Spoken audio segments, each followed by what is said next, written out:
eu hoje diria que nós nos casamos muito jovens, porque hoje o cara com 30 anos ainda é adolescente, não é mesmo?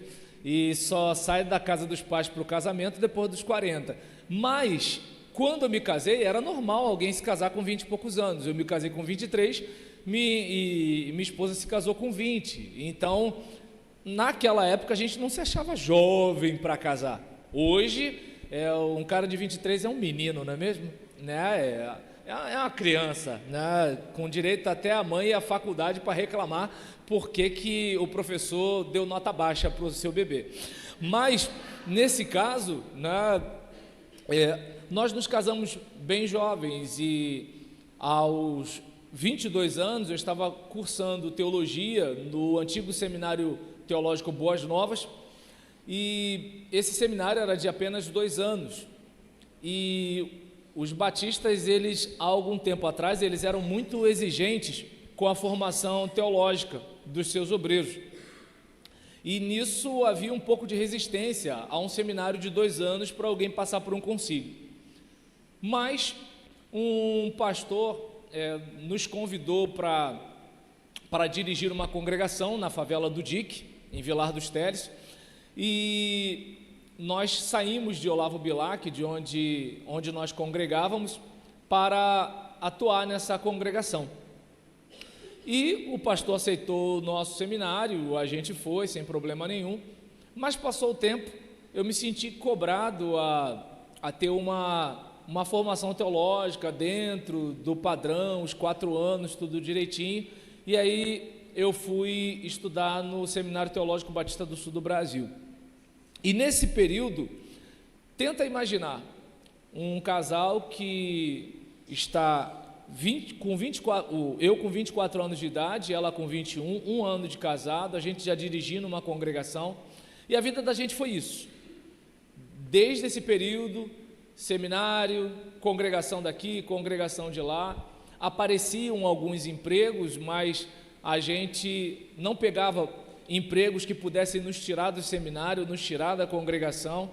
Então eu praticamente não investi numa família como a maioria das pessoas e nem numa carreira profissional como a maioria das pessoas, porque a minha paixão estava ali no ministério.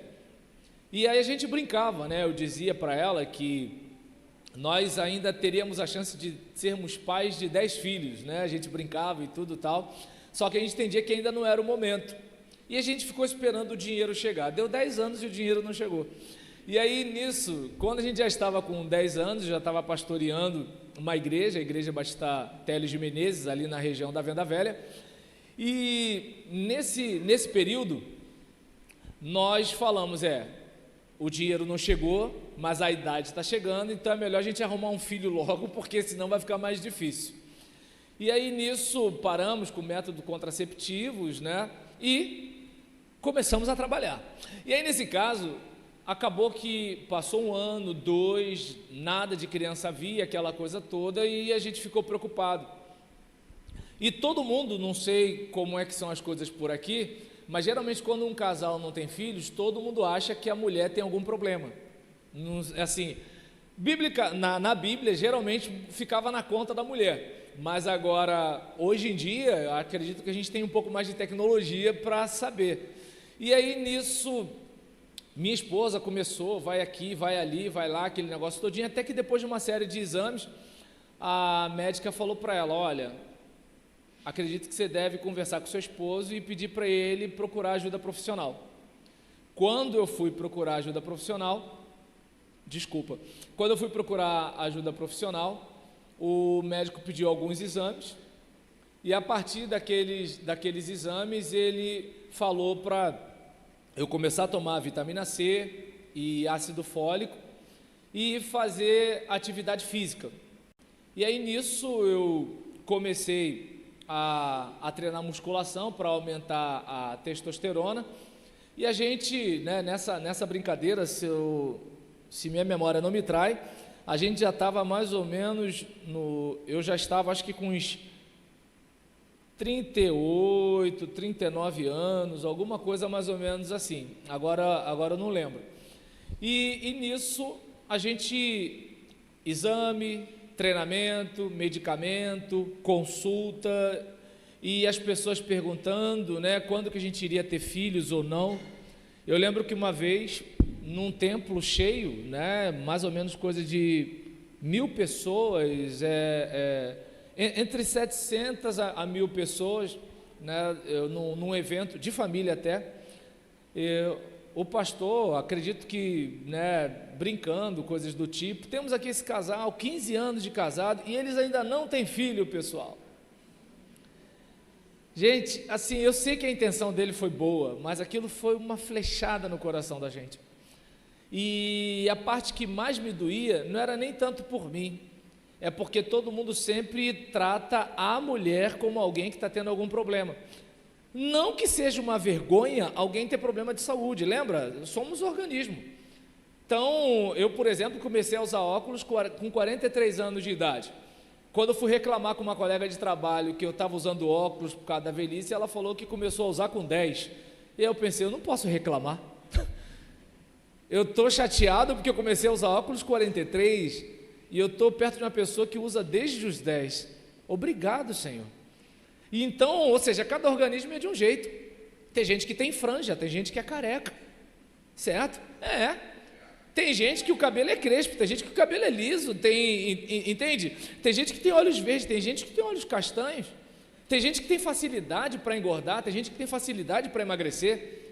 Eu, por exemplo, se eu ficar sem dormir, se eu andar muito, eu perco peso.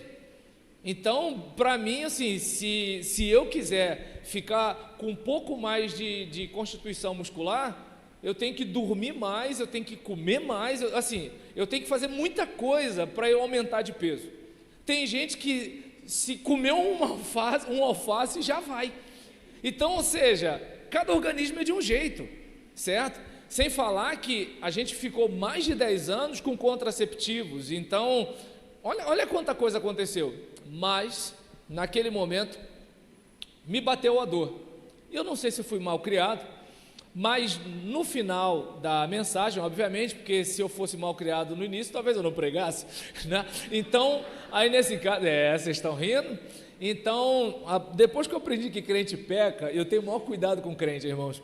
Então, a respeito disso, aí eu lembrei de uma passagem que, se você tiver como acessar aí, no Salmo 23, que muita gente fala sobre esse salmo e fica em crise quando não pode comer carne, né? Ou quando está acabando o gás, ou vem o corte de luz, e acha que esse texto não está falando uma verdade para nós, em que no versículo 1 diz: o Senhor é o meu pastor, nada me faltará.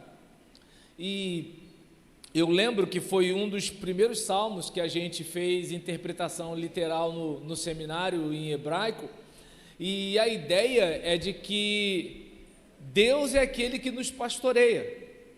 E pastorear, que assim, a palavra pastor está meio perdida hoje. Pastor geralmente é aquele cara de gravata, é aquele cara que fala doravante, aquela pessoa que fala difícil, que tem a maior Bíblia entre os irmãos, né? Então pode reparar, a maioria do pessoal, aquela Bíblia pequenininha do pastor, aquele negócio enorme.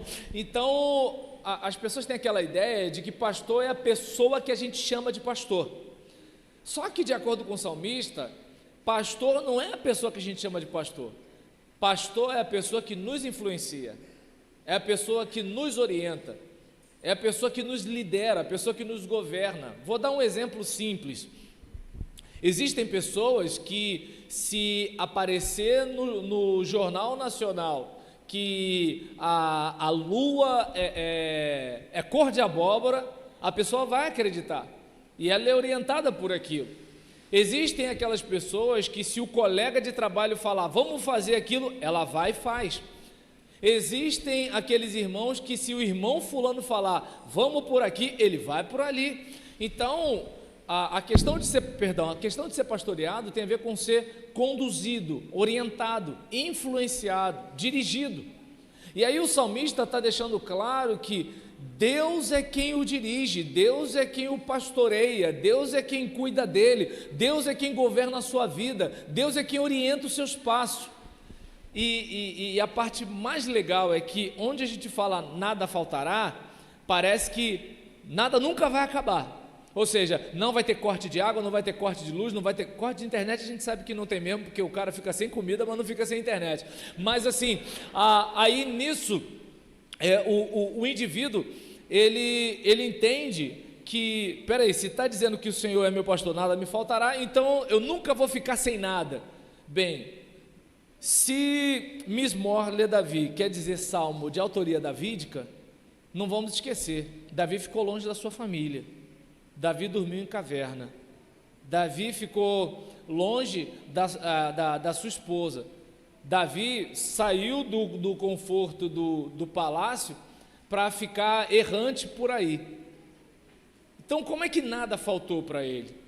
Mas a questão não tem a ver com a escassez das coisas, a questão é que Deus pode suprir tudo aquilo em nós, naquilo que nós não temos.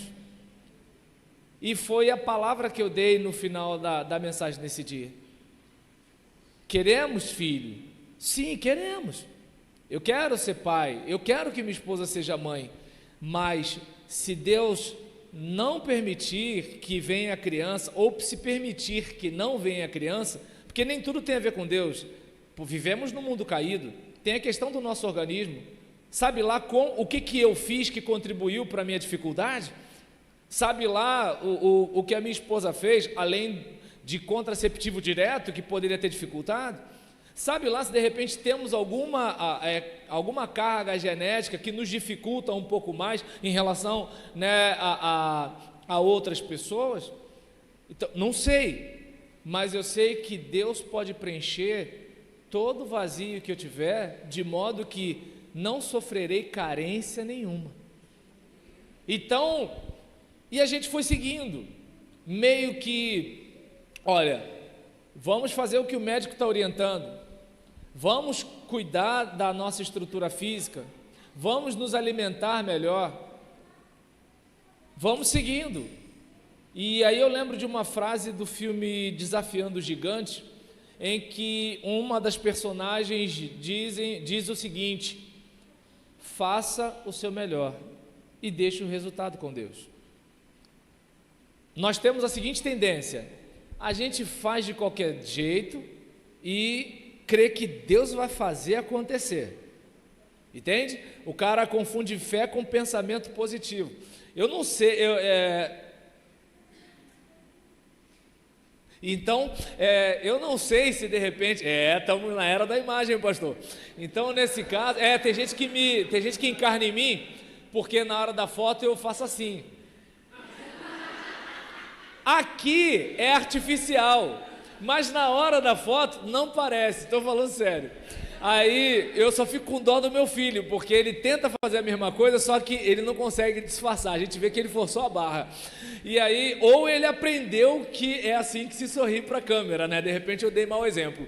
Mas, em relação a esse caso, de você fazer o seu melhor e deixar o resultado com Deus. É aquele caso, você está estudando para um concurso. Se Deus quiser eu entro. Deus não estuda por você.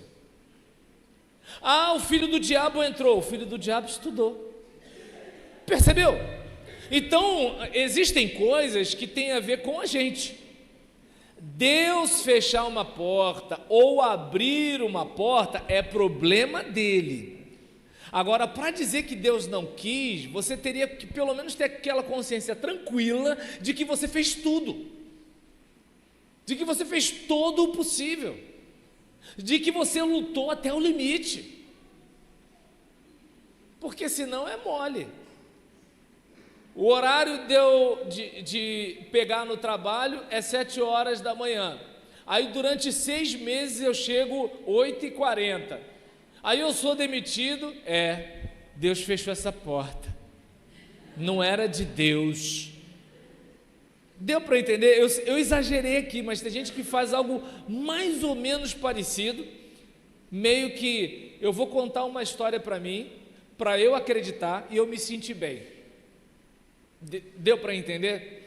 Então o indivíduo, ele fala que a vida dele está de um jeito por causa disso, ou por causa daquilo. Mas por que você deu um soco no nariz da sua esposa? Porque o pastor não foi me visitar, entendeu? É uma coisa mais ou menos assim, né? Por que você bebe? Porque meu pai não me deu um tênis quando eu era criança. Então, meio que assim, a gente sempre tenta arrumar uma explicação em que a gente se exime da responsabilidade. Agora, quando o salmista fala isso, me passa a seguinte ideia, de que todos nós temos anseios. Todos nós temos anseios. Então, existem pessoas que querem ter um corpo mais forte, existem pessoas que querem ter um corpo mais magro, existem pessoas que querem ter mais disposição física, existem pessoas que querem ter mais dinheiro, existem pessoas, né, que querem ter tudo bem, eu não quero dinheiro. O último que cantou isso daí fazia dinheiro pra caramba, mas cantava que não queria dinheiro. Então, diante disso, e quem lembra tem idade, hein? Mas vamos continuar aqui. Em relação a isso, quantas vezes as pessoas, elas têm seus anseios, e esses anseios muitas vezes não são satisfeitos, certo? Eu lembro que quando eu fiz um concurso para capelão naval, eu tinha sido o primeiro colocado entre 103 candidatos no Brasil todo. Eu já estava vendo a casa própria, eu já estava vendo o plano de saúde da minha mãe, que tinha sido sequelada, né, por AVC, e eu sei que com dinheiro a gente poderia dar uma qualidade de vida melhor para ela. Eu já estava vendo isso tudo, só que no exame, a minha má oclusão me dificultou da entrada. Não sei se dá para você perceber, eu tenho o queixo aqui para frente, entendeu? E é que a gente não repara, mas a maioria das pessoas tem o dente aqui de baixo mais para trás que o da frente. No meu não.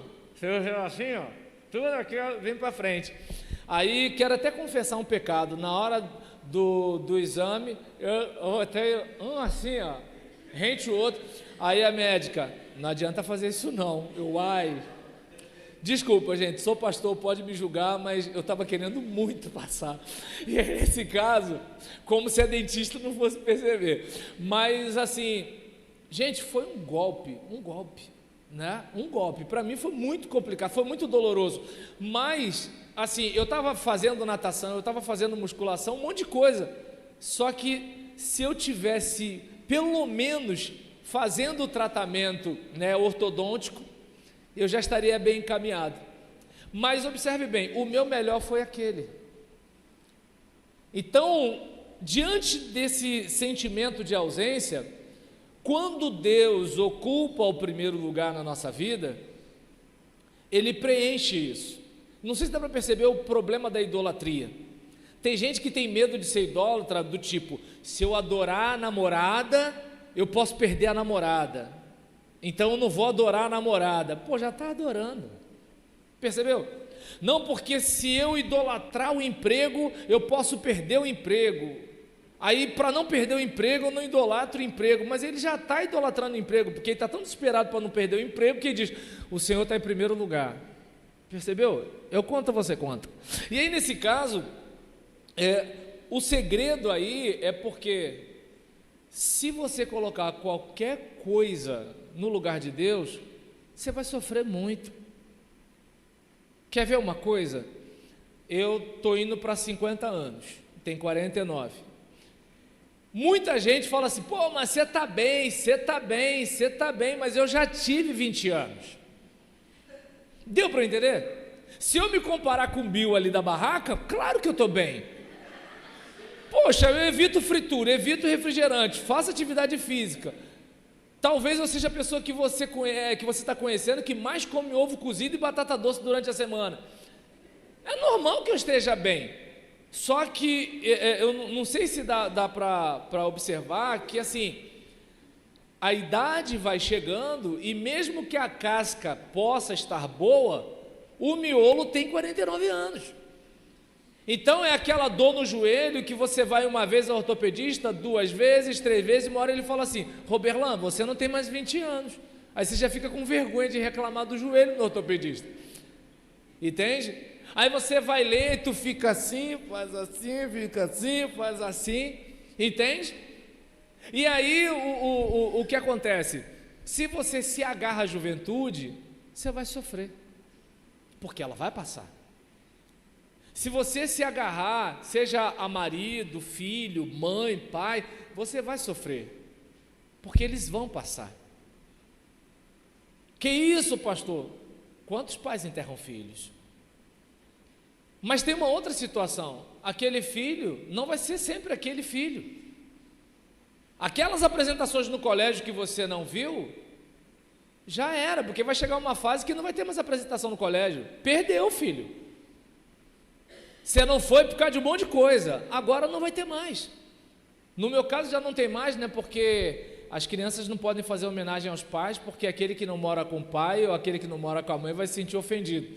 Então, por causa, né, do pai que é moleque, da mãe que é ausente, eu deixo de receber a homenagem do meu filho. Mas tudo bem, fazer o quê, né? A gente está vivendo o período da inclusão e da aceitação, né? Inclusão que a calçada está aí, para o cadeirante não poder passar, certo? Né? E da aceitação que boa parte das escolas ninguém sabe Libras, mas a gente fala todos. Mas, desculpa o desabafo, vamos seguir. E nesse caso... eu não sei se dá para perceber que quando o Senhor é aquele que nos governa, a gente não fica sofrendo pelas carências que tem. É aquele caso, a juventude vai embora, o dinheiro vai embora, de repente, né, aquela saúde que você tinha não tem mais, aquele filho tão agarrado a você agora se distanciou, e por aí vai. E o que vai manter o seu contentamento? Lembra de Paulo? Eu aprendi a viver contente em toda e qualquer situação. E eu acredito que hoje, desculpa se essa minha fala ofende, mas eu entendo que a igreja evangélica para mim hoje é um campo missionário. Porque, e olha que eu sou crente há pouco mais de 20 anos, não tem tanto tempo assim. E nesse pouco tempo, eu nunca vi, sabe, pessoas que assim, estão sempre chateadas, estão sempre descontentes, estão sempre reclamando, sabe, estão sempre para baixo, tudo está ruim.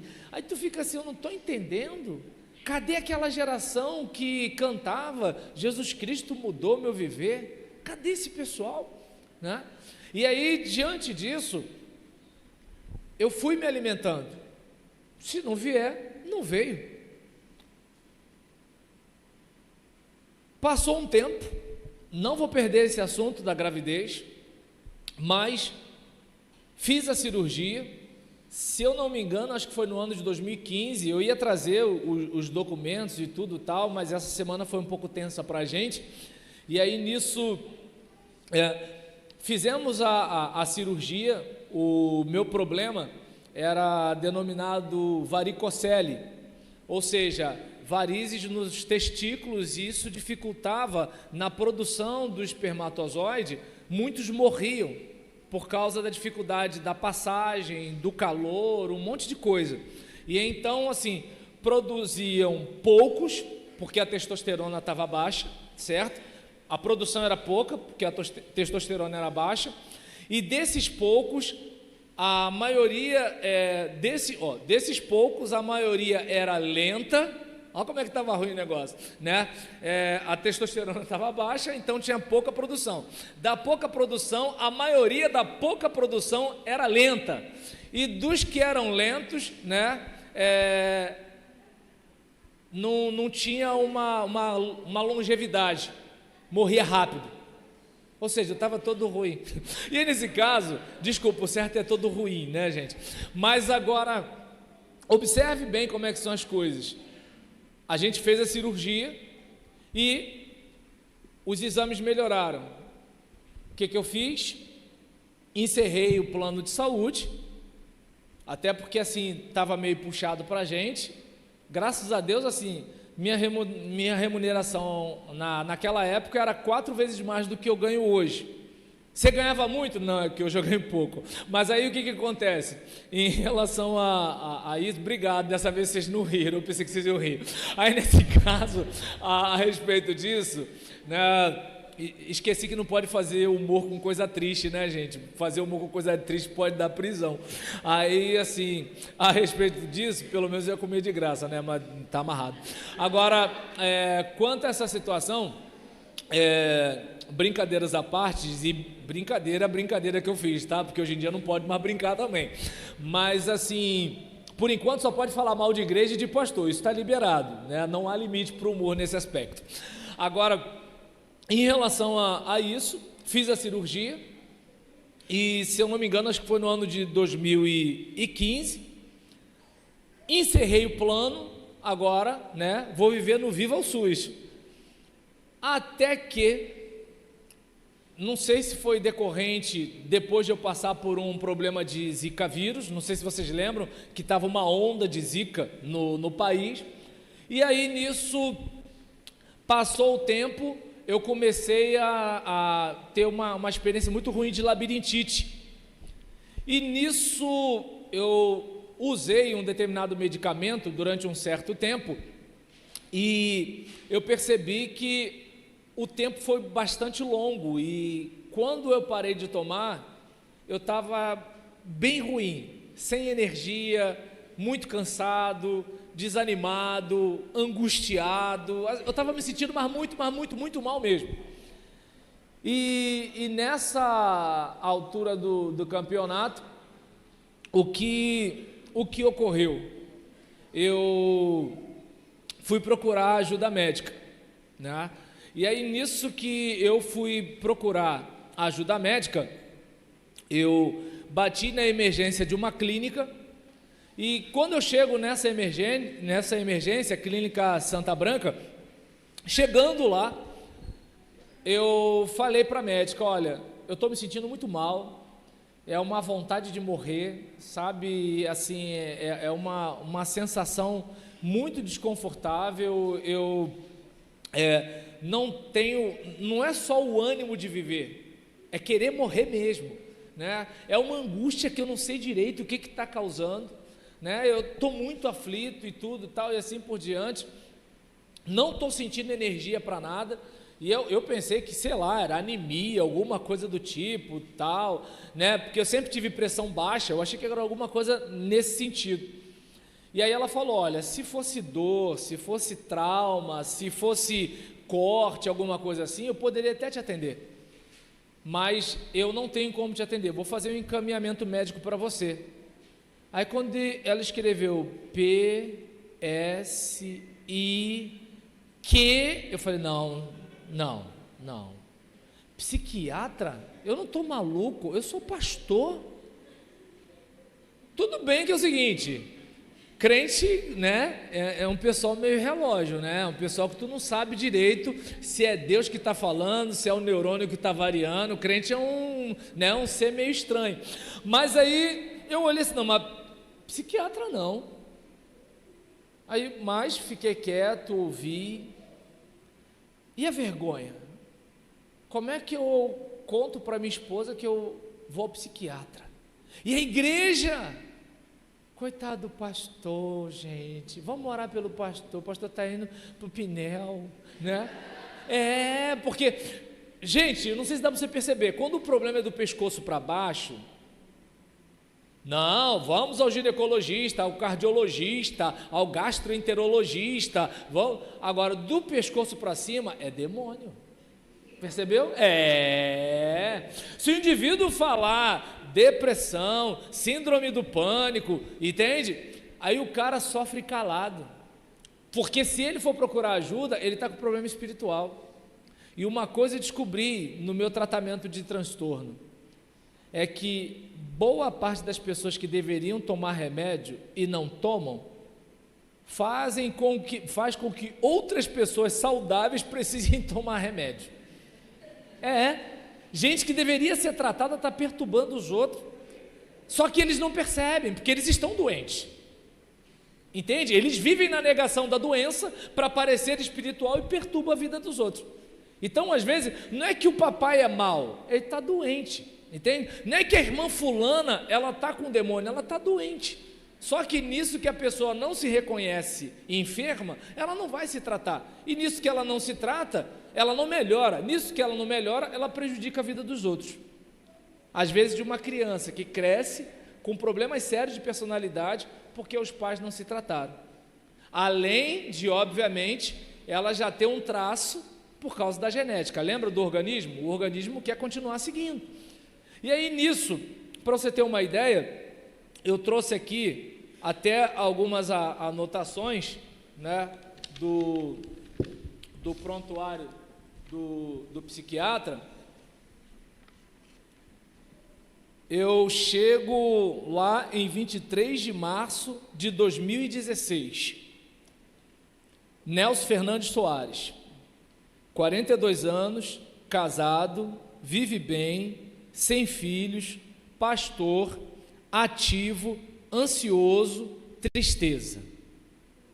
Esse era o meu retrato quando eu bati a porta do médico. Ou na porta do médico, agora eu não sei. Tomara que estou fazendo estágio em letras, né? Tomara que ninguém, né, do estágio veja isso agora. Mas o ruim está liberado porque eu posso dizer que é coloquial, não é errado, é inadequado. Mas, antigamente não podia falar errado, agora pode, é só dizer que é inadequado.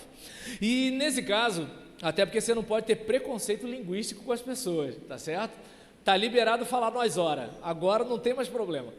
E aí nesse caso aqui, olha a situação.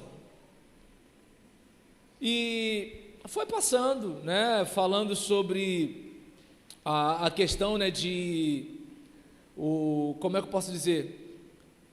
Ele está ansioso, aí depois a redução que aí ele passou medicamento, né? Alprazolam e paroxetina. O alprazolam, eu até achei estranho isso, por quê? Porque o cloridrato de paroxetina era por causa da depressão e o alprazolam por causa da ansiedade. Só que eu não achava que eu estava me sentindo ansioso, eu só entendia, quer dizer, eu achava que eu estava cansado, eu achava que era um problema de falta de vigor, mas não era. Ou seja, a falta de vigor era um dos sintomas. E aí nisso, o alprazolam era, pensa no palito de fósforo, você acende, consome, depois vira cinza. Então, aquele monte de pressão na cabeça, aí o neurônio frita, modo de falar, tá, gente?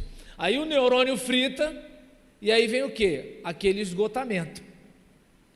Depois que eu aprendi isso, gente, eu não vou dizer que nada me aborrece, mas eu observei, lembra do texto bíblico, quando diz, se você tem alguma coisa para guardar, guarda o que primeiro? Teu coração. E aí eu percebi que assim, se eu não me blindar emocionalmente, eu vou adoecer. Lembra da construção simbólica?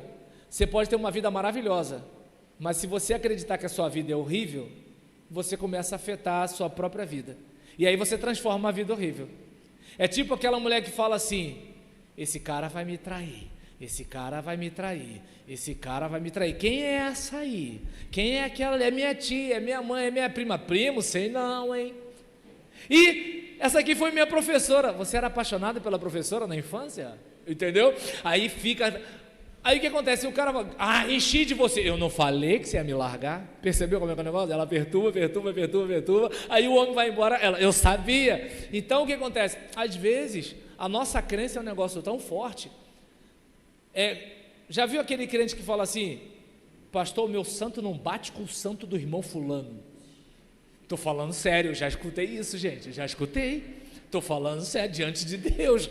E aí, o que acontece? Você pega uma antipatia da pessoa, sem nem conhecer a pessoa, aí você começa a tratar mal essa pessoa. A tendência é o quê? Essa pessoa vai ficar seca e fria com você, e aí confirma a sua crença. Eu não disse que fulano tinha alguma coisa, não, eu construí. Então, ou seja, eu vou botar na conta do ministério? Não. Tudo bem que eu tive uma experiência que eu não guardo, que eu não esqueço até hoje. Talvez você possa achar que eu estou com mágoa. Eu acho que não, mas se eu tiver também não tem problema. A gente resolve isso daí. Eu lembro que tinha um diácono que entre 6h30 e 7 horas da manhã, todo dia ligava para mim e perguntava: pastor, está dormindo? Estou falando sério. Hoje eu desligaria o celular. Ou eu diria: meu irmão, vai caçar o que fazer. Mas naquela época, eu queria ser o melhor pastor do mundo. E eu acho que esse foi o meu problema.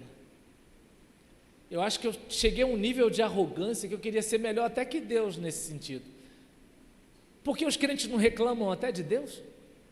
As pessoas não reclamam de Jesus? E por que não vão reclamar do pastor? Mas eu queria ser, 100% qualidade.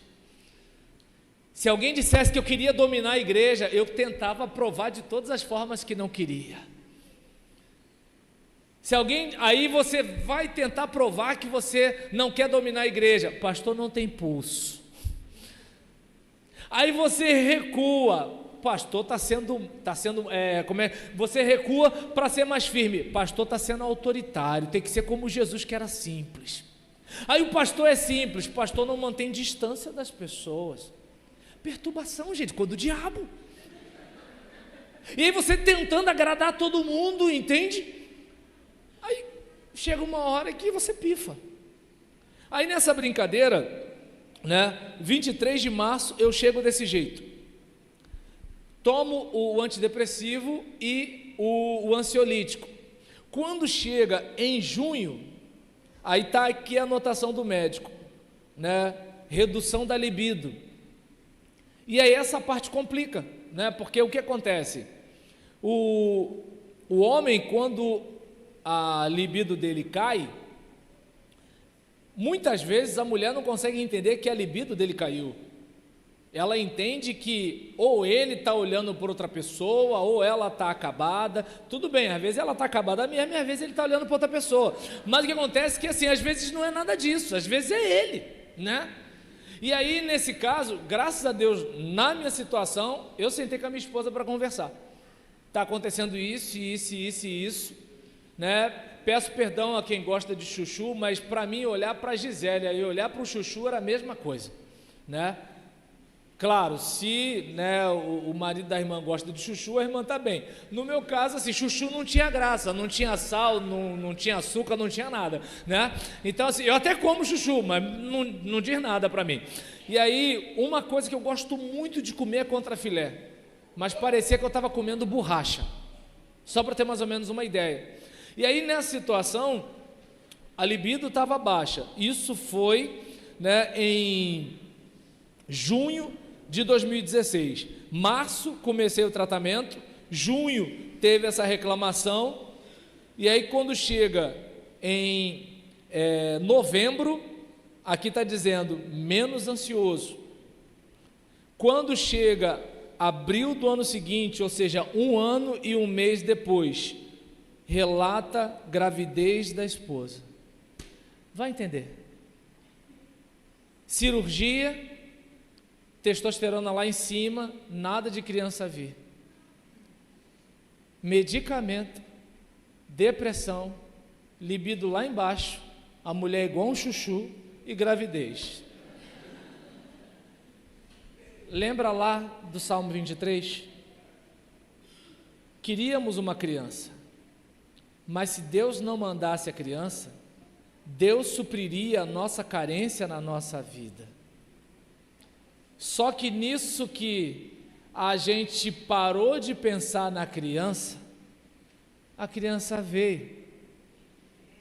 Então eu não sei se dá para perceber que às vezes nós ficamos focados demais no sucesso em vez de curtir o processo.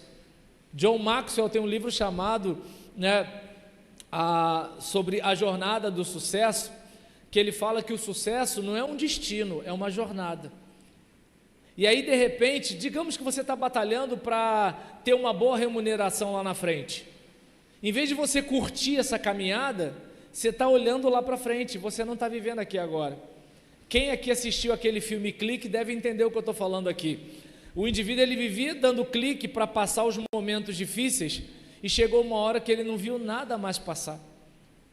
E pode parecer estranho, mas os momentos de vale são muito importantes para nós.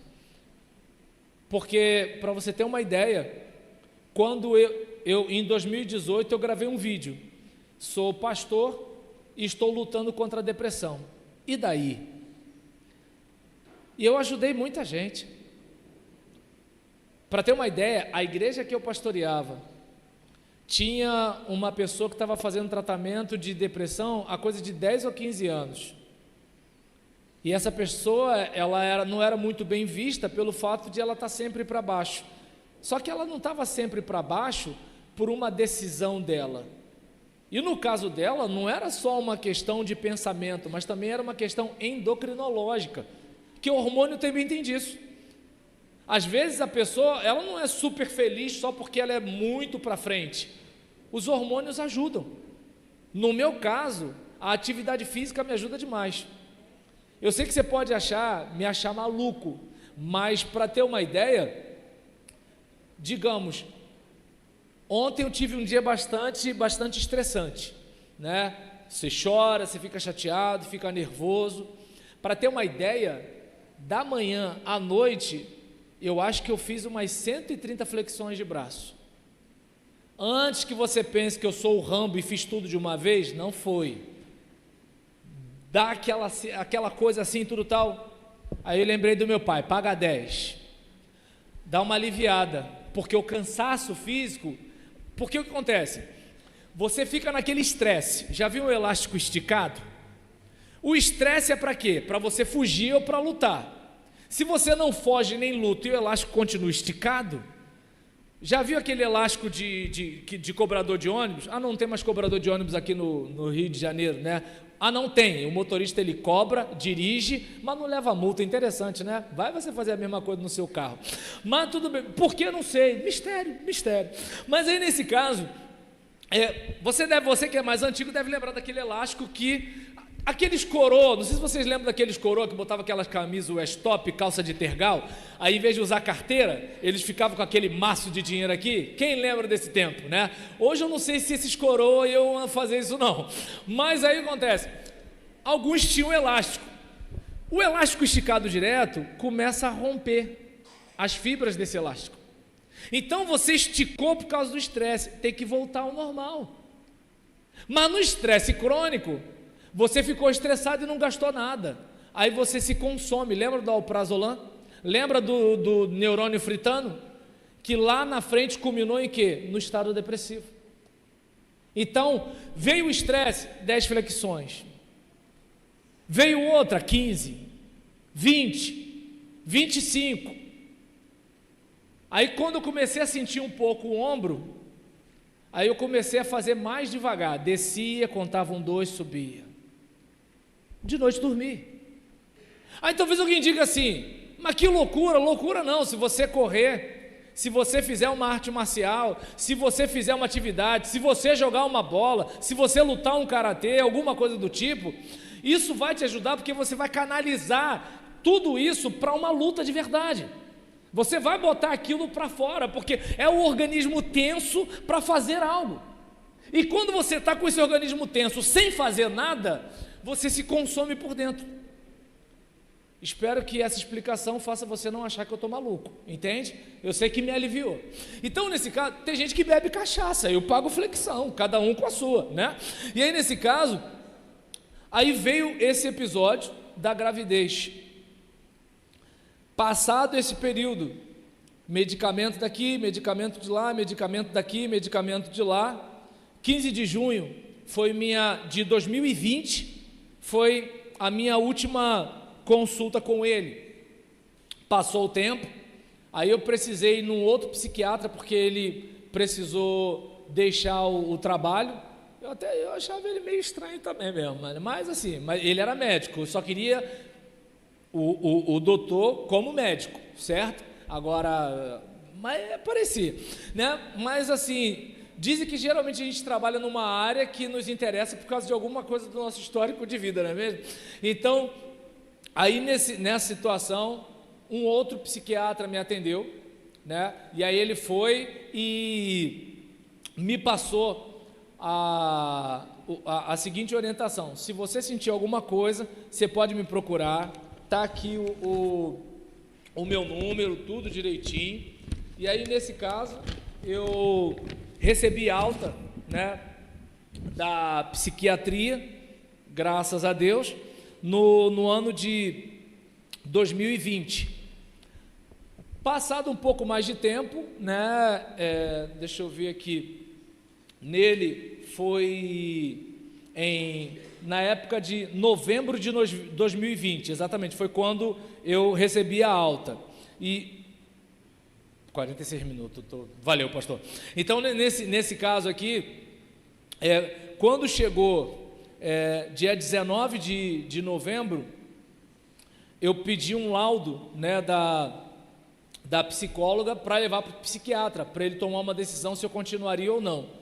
Aí o laudo diz o seguinte: o paciente Roberlan Julião da Silva realiza acompanhamento psicológico desde abril de 2016.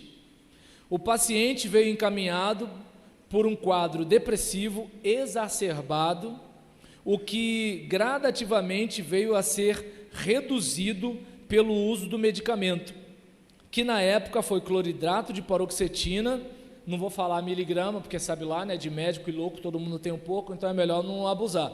Eu acho que eu até errei de botar o nome aqui, e alprazolam, miligrama, e psicoterapia. Com o passar do tempo e com a resposta ao tratamento, ocorreu uma remissão deste quadro. E atualmente o paciente responde bem a questões emocionais anteriores e atuais. O que eu reparei que estava acontecendo comigo? Lembra do pastor que queria ser o super pastor e quebrou querendo ser forte? Eu lembro que assim, eu ficava remoendo muitas coisas, eu ficava ruminando muitas coisas. De repente você recebe aquela malcriação daquele adolescente que você batizou, e aquilo dói. Em vez de você pensar, vida que segue, você fica assim, poxa, mas aquele casal que você casou, aquele obreiro que você estava com ele ali, na crise dele de casamento, e aí você fica ruminando, entende? E aquilo vai te fazendo mal, porque o que é ressentir? Ressentir é sentir de novo. Pensa bem, você me maltrata, eu sinto, na hora é emoção, né? Aquela reação do organismo. Já viu, se alguém chutar a tua canela, você tem uma emoção, é a reação do organismo do tipo, vai rolar um bolachode aqui. O sentimento já é depois, ele chutou a minha canela e não pediu desculpa, e aí fica, entendeu? Pelo amor de Deus, algum profissional da área de psicologia, eu estou falando do jeito que eu sei, tá bom? Eu não sou psicólogo, não. Aí, nesse caso aqui, a respeito desse assunto, eu parei de ruminar. Claro, como qualquer ser humano normal, eu vou lembrar uma coisa ou outra. Poxa, o meu pai podia ter feito aquilo, a minha mãe, não sei o que lá, a minha esposa. Só que é o seguinte, corta, você vai cuidar do que está sob o seu controle. O que está fora do seu controle, está fora do seu controle. Meu filho, por exemplo, está trilhando uma batalha terrível essa semana, né? A gente já tem uma luta com ele em relação a outras áreas, mas como eu não conversei com a minha esposa que ia falar aqui com vocês, eu não vou falar. Mas devido a alguns outros problemas que ele já tem, devido a isso, ele tem dificuldade para comer alguns alimentos. E na hora que ele foi tomar antibiótico por causa da pneumonia, né? E assim, ele estava bem numa semana, né? E aconteceu determinada experiência que eu não vou dizer o nome, porque alguém na internet pode achar que eu sou negacionista, não sei o quê, né? Ascensorista, batista, esse negócio. Então eu não vou falar. Mas aí nisso ocorreu um evento, 2 dias depois ele passou muito mal. Na semana seguinte, fomos ao médico.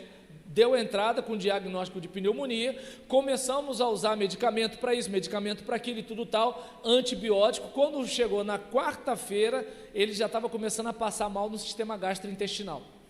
E aí nisso, de lá para cá, né, não para antibiótico no estômago dele, e assim, e quando chegou agora, de ontem para hoje, eu mandei um pedido de oração no meu status, porque assim, muita gente não fala comigo, mas olha o meu status, deu para entender? Você quer divulgar alguma coisa, vai no story do Instagram e vai no status do WhatsApp. Não posta não que ninguém curte, mas bota lá que os curiosos ficam lá vendo, entendeu? Então, eu já sei disso, mandei um pedido de oração no status. E aí, o que acontece? Diante desse quadro, o que eu fiz? Quando eu fiz o pedido de oração, quando eu orei a Deus, o que aconteceu? A aflição diminuiu. Por quê? Não está sob meu controle. Eu tenho que confiar no médico. Se na hora da vacina era uma substância diferente, porque médico erra, né? Enfermeiro erra. Só que como é que eu posso dizer que ele errou ou não? Eu não tenho conteúdo para poder ver isso, entende? E aí, digamos, quando a minha esposa leva o filho e o médico pergunta, é filho único? Pronto, já ativou o sistema de crença do cara. Está paparicando, está nervosa, está não sei o que, está não sei o que lá. Então, ou seja, está nas tuas mãos, lançando sobre ele toda a vossa ansiedade, porque ele tem cuidado de vós. E aí nisso você frita menos, você sofre menos. Não está sob meu controle, eu não sou médico, eu não tenho como controlar a situação do meu filho. Mas eu conheço alguém que pode mandar nos médicos, eu conheço alguém que pode mandar no Sistema Único de Saúde, eu conheço alguém que pode levantar um exército de oração, eu conheço alguém que pode tranquilizar o meu coração, eu conheço alguém que pode fazer o organismo do meu filho responder positivamente. Isso está sob o controle dele, eu não tenho controle sobre isso. Então, aqui está mostrando que eu comecei a responder melhor as questões emocionais anteriores, e o que tem feito com que consiga dar uma nova direção ao curso de sua vida, resolvendo e ressignificando seus conflitos interiores. Você vai ver lá em Mateus 22, do verso 37 ao 40, não dá para eu ler e comentar aqui, porque já tem um tempão que eu estou com vocês, mas diz que é para nós amarmos a Deus acima de tudo com todo o nosso ser. Lembra da idolatria que a gente falou lá atrás? Se eu amo a Deus acima de tudo com todo o meu ser, não há lugar para ídolo, né? E aí nisso, se não há lugar para ídolo, diminui a aflição. Aí que está a questão, entende? Outra coisa, amar o teu próximo como a ti mesmo. Você não tem que se anular e nem tem que ser egoísta. Qual é o problema da gente? Principalmente nós cristãos. Para não sermos egoístas, nós viramos capacho. É aquela mulher que faz de tudo pelo marido, mas não faz nada por ela. Aí o que acontece? Ela deixou de estudar para pagar o estudo dele. Aí ele começou a achar a colega de faculdade mais inteligente que a mulher dele, que só tinha a 4ª série. Deu para entender? É aquele pai ou aquela mãe que se anula por causa do filho. Está pagando 400, 500 reais de mensalidade no ensino médio. E o miserável que só tem o trabalho de comer, dormir e estudar, não está estudando, vai repetir, e os pais deixando de fazer um monte de coisa. E lá na frente está aquele pai, aquela mãe morrendo do coração porque o filho está fazendo um monte de situação. Então, às vezes, a gente não está se amando, achando que está obedecendo a Bíblia, dizendo que está amando os outros. Por isso que a Bíblia fala, ama o teu próximo como a ti mesmo. E aí eu pergunto, se você não se cuida, você está em desobediência a Deus. Como você vai proteger a sua família, se você não se protege? Como você vai cuidar da sua esposa, se você não se cuida? Como você vai cuidar dos seus filhos, se você nem bebe um copo d'água, irmã? Como é que você vai cumprir o ID de Jesus se você não bebe água? Você fica com infecção urinária, mês sim, mês não. Você não se ama o suficiente para beber um copo d'água. Água! Como é que a gente consegue vencer se a gente não se ama o suficiente para se proteger de uma infecção urinária? Não sei se deu para perceber. Então, eu aprendi isso. Deus acima de tudo. E eu não vou amar o próximo mais do que a mim mesmo. Meu filho vai tomar as decisões dele no futuro. Se ele tomar decisões estúpidas, problema é dele. O meu trabalho é orientar o voo. As asas são dele. E eu não posso querer ser mais do que Deus. Deus deixa a gente ir para o inferno, irmão. Vai quem quer. Quem não quiser não vai. Então, às vezes, a gente quer ser mais do que Deus. E a gente sofre porque a gente não é Deus. E a gente trata as coisas e pessoas como se fossem Deus. Só que as coisas e pessoas são apenas coisas e pessoas, não são Deus. E aí nisso, isso me ajudou demais na saúde psíquica. E aí então, irmãos, a gente fecha lembrando de uma outra fase agora. Vocês devem lembrar quando eu falei que assim, o investimento da minha vida foi ministerial. E no meu primeiro ministério eu passei 10 anos só na igreja, porque aquele núcleo de liderança, né, que toda igreja tem, tinha uma certa resistência ao trabalhar fora. E lembra, eu era aquele pastor que atendia o telefonema do diácono às 6:30 da manhã só para dizer que não estava dormindo. Então, para evitar todo tipo de conflito, né, para ser amado por todo mundo, eu aceitei. Só que, quando eu não fui mais útil para essa igreja, eu estava 10 anos fora do mercado de trabalho e mais velho. E aí, hoje, eu não responsabilizo a igreja. Eu assumo a minha responsabilidade de não ter me preparado o suficiente para lidar com a realidade humana da obra de Deus. E hoje eu penso em ter dinheiro. E penso mesmo, irmãos. Ah, mas não é ser rico não. Por que não rico? Meu dinheiro é para sustentar missionário, não é para beber cachaça. Mas já falei com Deus, 20 salários por mês para mim tá bom, não vou reclamar não. Mas aí nesse caso, então não é riqueza, né? Mas já dá para viver, né? E aí nesse caso, brincadeiras à parte, diante de todo esse caos, Provérbios 24:10 tem sido um lema para mim. Se te mostrares fraco na hora da angústia, a tua força será pequena. E eu tenho aprendido muita coisa com isso. Eu estava vindo do trabalho ontem à noite, devia ser umas meia-noite, alguma coisa, e aí eu comecei a chorar na rua, né? Porque assim, eu sou daquele tempo de que homem não chora, mas não tinha ninguém vendo, né? Então eu chorei. Aí nesse caso, eu sou de uma outra geração, né? Hoje os homens estão sensível demais, mas assim, eu sou da época de Chuck Norris, Charles Bronson, eu não sou da geração de Justin Bieber, com todo respeito, esqueci que não pode fazer humor. E aí nesse caso, quando eu comecei a chorar, pelo meu coração de pai, eu lembrei, Deus é pai.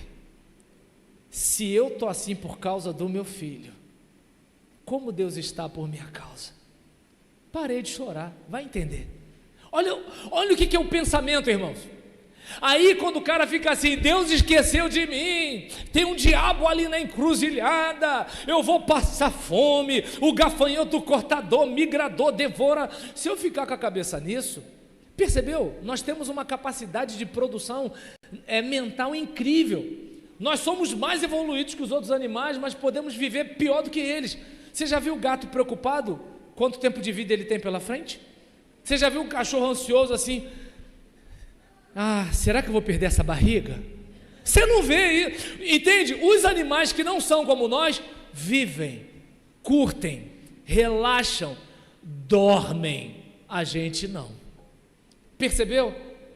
Então, eu reparei que se eu não for forte, se eu não blindar meu coração, se eu não me amar, se eu não cuidar de mim, como eu vou proteger minha família? Como eu vou cuidar da minha esposa? Como eu vou cuidar do meu filho? Então eu gostaria, sabe, de pedir a você, se puder ficar de pé para nós orarmos, mas eu gostaria de pedir a você isso, sabe, Você quer uma família melhor? Poxa, que bênção, a igreja vai te ajudar através desse momento, mas agora tem coisa que é você que tem que fazer. Seja uma pessoa melhor, e eu tenho certeza que a sua família vai melhorar. Feche os seus olhos. Eu não preciso transformar pedras em pães para provar que no deserto tu estás cuidando de mim. De um lugar alto não vou me lançar, só para demonstrar o teu poder. Não preciso ver fenômenos para crer em ti. Não troco nossa comunhão pelo prazer de conquistar palácios, riquezas. Como um deserto isso vai passar, por isso resistindo estou. Quando as minhas forças se esgotar, o teu anjo vai me alimentar. Te adorar é o que sustenta-me de pé. Não vou perder a guerra, te louvar em meio às tentações. É mais que estratégia.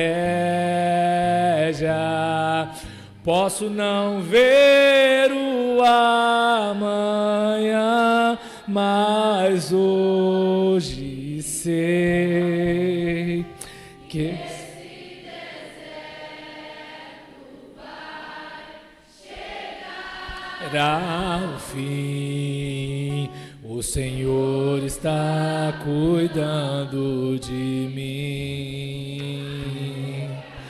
Querido Deus, nós cremos em Ti, Pai.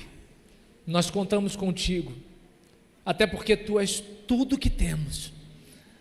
E, ó Deus, que este irmão, que esta irmã, caso tenhamos aqui este visitante, esta visitante, que cada um de nós assuma a responsabilidade de se tornar uma pessoa melhor. Senhor, que esse jovem, que esse adolescente não fique justificando os seus erros por falhas do seu pai e da sua mãe. Que este marido não fique justificando suas falhas por causa dos erros da sua esposa. Que esta esposa não fique justificando suas falhas por causa dos erros do seu esposo, mas que cada um aqui assuma o seu papel de ser uma pessoa segundo o teu coração. Que nós venhamos, ó Deus, a nos amarmos, a ponto de nos respeitarmos de tal maneira que não nos permitamos diminuir o nível de excelência, mas que nos esforcemos ao máximo para sermos alguém melhor, para contribuir para uma família melhor, para contribuir para o crescimento e para o avanço do nosso lar. Pai, que seja pela oração, seja pela leitura da palavra, seja por uma atitude positiva, seja, Deus, por pensamentos iluminados pelo Teu Espírito, sentimentos regados por pensamentos bíblicos, comportamentos orientados por sentimentos abençoados. Ah, Deus, que possamos viver de uma tal forma que as pessoas, ao olharem para nós, apesar das nossas imperfeições, digam: ali vai uma mulher, ali vai um homem, ali vai um jovem, ali vai um adolescente de Deus. Ah, Deus, que o testemunho dessa criança, desse adolescente, seja mais forte do que suas palavras para a conversão dos seus pais. Que o testemunho deste homem seja muito mais forte do que a sua pressão para a conversão da sua esposa. que o testemunho dessa mulher seja muito mais forte do que a pressão que ela vier a fazer para que ele venha para a igreja. Ah, Deus, muda-nos por dentro, transforma, Deus, o nosso interior, porque se nós mudarmos quem somos, nós vamos mudar o que fazemos, e nós vamos ter o que ainda não temos, mas sabemos, ó Deus, que o Senhor é que é poderoso para fazer esta obra em nós. Cremos, ó Deus, que Tu és poderoso, tanto, ó Deus, no querer quanto no efetuar.